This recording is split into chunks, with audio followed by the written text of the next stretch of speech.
नमस्कार मित्रांनो, समर्थ लेखणीमध्ये आपल्या सगळ्यांचं स्वागत. करमाळ शहरात संत श्रेष्ठ श्री निवृत्तीनाथ महाराजांच्या पालखीचे मोठ्या उत्साहात व भक्तिमय वातावरणात रायगाव रोडवरील नागोबा मंदिर येथे आगमन झाले. त्यावेळी विश्वस्त हबप नवनाथ महाराज गांगुडे यांना आमचे सहसंपादक अविनाश जोशी यांनी प्रश्न विचारले. प्रश्न होते पालखीच्या मार्गाबाबत, सोबतच वारकरी संप्रदायाबाबत. या प्रश्नाला उत्तर देताना हबप नवनाथ महाराज गांगुडे हे काय म्हणाले ते आता पहा. आणि हो मित्रांनो, अजून आमचं चॅनल आपण सबस्क्राईब केलं नसेल तर सबस्क्राईब करा. व्हिडिओ आवडला तर व्हिडिओला शेअर, लाईक करायला विसरू नका आणि जॉईन बटन दाबून आमचे सभासद व्हा.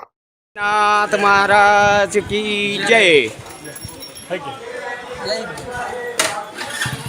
संत श्रेष्ठ श्री निवृत्तीनाथ महाराजांचा पालखी सोहळा आज आपल्या या करमाळा या भूमीमध्ये आलेला आहे.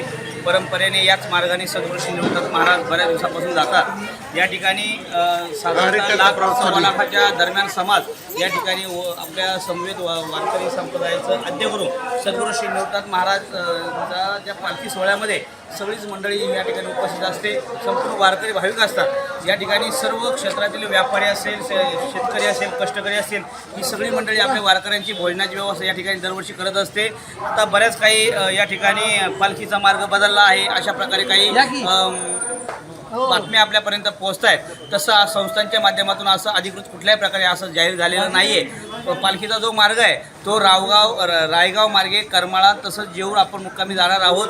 असा जो मार्ग आहे तो परंपरेने जो चालत आला आहे तोच मार्ग आपण यापुढेही कंटिन्यू करणार आहोत संस्थांच्या माध्यमातून. तसं अजून कुठल्याही प्रकारे बदल करण्यात आला नाही. त्यामुळे वारकऱ्यांनी तथा ग्रामस्थांनी कुठल्याही अफवेवर विश्वास ठेवू नये. सद्गुरू श्री निवृत्तीनाथ महाराजांचा पालखी सोहळा अखिल कोट ब्रह्मांड नायक पंडित पांडुरंग परमात्म्याच्या दर्शनाकरता पंढरपूरकडे जात असताना करमाळा हे शहर या ठिकाणी लागत असतं. आणि इतकी चांगली भाविक भक्त, तसं जर बघितलं तर हा सुशिक्षित समाज आहे, पण वारकऱ्यांच्या बाबतीत असलेली आस्था, प्रेम आणि या ठिकाणी असणारी भक्ती भाव या ठिकाणी आपल्या सर्वांना दिसत आहे. आपण बघू शकता या ठिकाणी असंख्य भाविकांना या ठिकाणी महाप्रसादाचं नियोजन करण्यात आलेलं आहे. या ठिकाणी सगळीच वारकरी मंडळी या ठिकाणी चांगल्या प्रकारे नियोजन करत असते.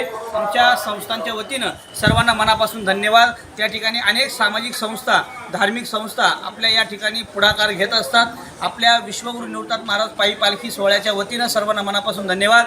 आपल्या माध्यमातून या प्रचार प्रसार माध्यमातून आपल्या सर्वांना आषाढी एकादशीच्या मनापासून शुभेच्छा. रामकृष्ण हरी, श्री विठ्ठल. तुमच्या माझ्या मनातील विचार मांडते सांगते ती समर्थ लेखणी रे.